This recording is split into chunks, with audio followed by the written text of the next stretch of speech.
Existem 4 genes muito estudados por aumentarem a resistência à insulina e aumentarem também, quando não funcionam bem, o risco de diabetes.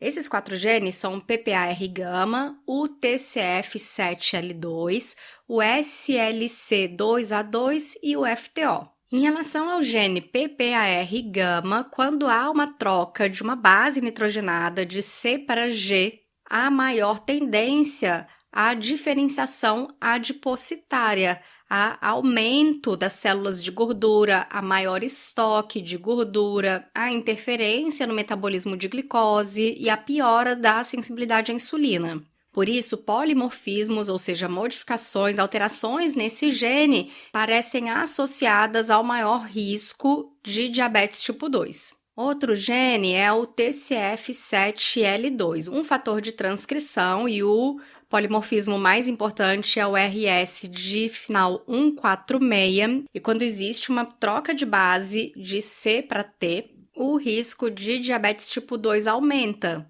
porque esse alelo, essa letra T, pode interferir no funcionamento das células beta pancreáticas e na secreção de insulina. O gene SLC2A2 é um gene que codifica uma proteína que é transportadora de glicose, o GLUT2. O GLUT2 facilita o transporte de glicose da corrente sanguínea para células do fígado, para células beta pancreáticas, células dos rins, do cérebro e até intestinais. Então, se esse transportador não funciona bem, o risco também de resistência à insulina aumenta. E por fim, temos o gene FTO, um gene muito estudado em relação à obesidade.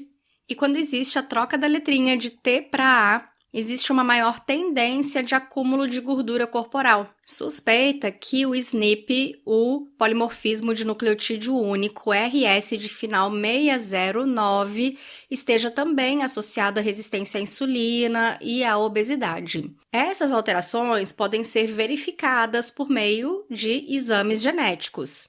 Só que é claro, mesmo que a pessoa tenha todas essas alterações, não podemos culpar apenas a genética, porque o diabetes é uma doença muito complexa, que envolve a genética e envolve também o ambiente.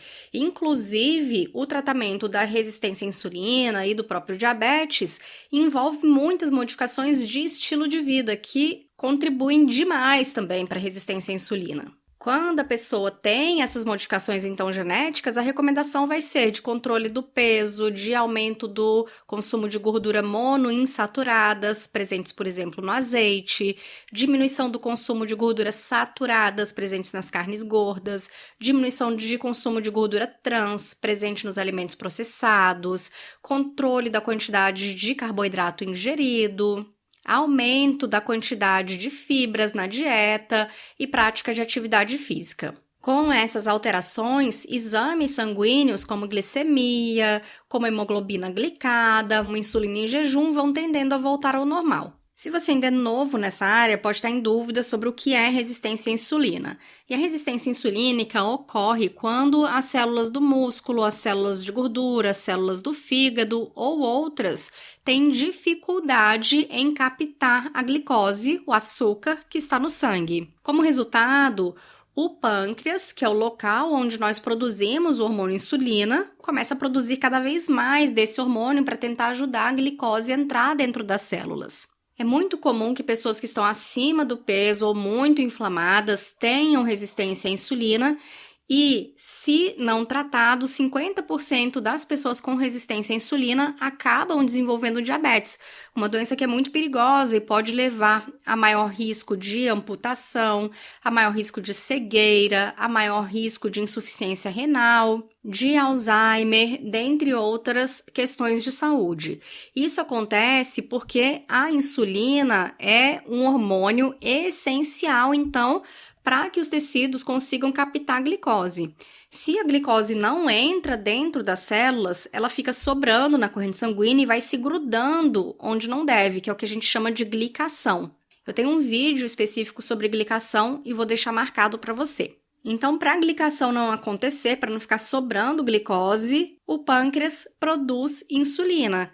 e essa insulina vai se ligar a receptores, estimulando a abertura de canais de transporte, como GLUT2, como GLUT4, por onde a glicose vai entrar. Quando a glicose entra dentro da célula, ela vai ser oxidada, vai ser queimada para a produção de energia, para a produção de ATP. Porque não adianta você ter açúcar na corrente sanguínea, o seu corpo não funciona à base de açúcar.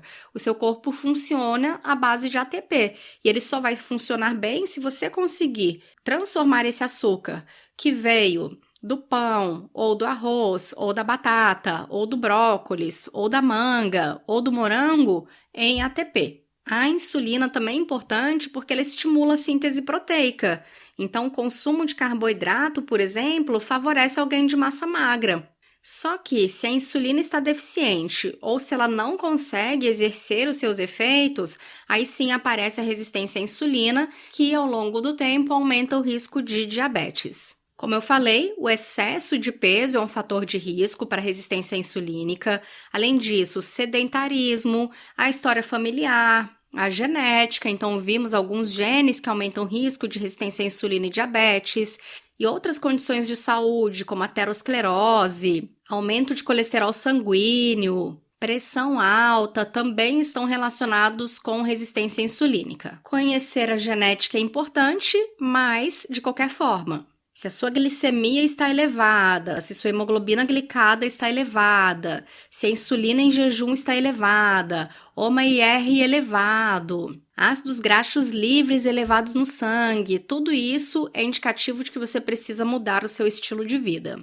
Pode ser necessária a perda de peso, aumento da atividade física, a adoção de dieta anti-inflamatória, rica em ômega 3... E pode ser necessário também, por um período ou para o resto da vida, dependendo de como está o seu metabolismo, a utilização de medicamentos como metformina ou então a insulina.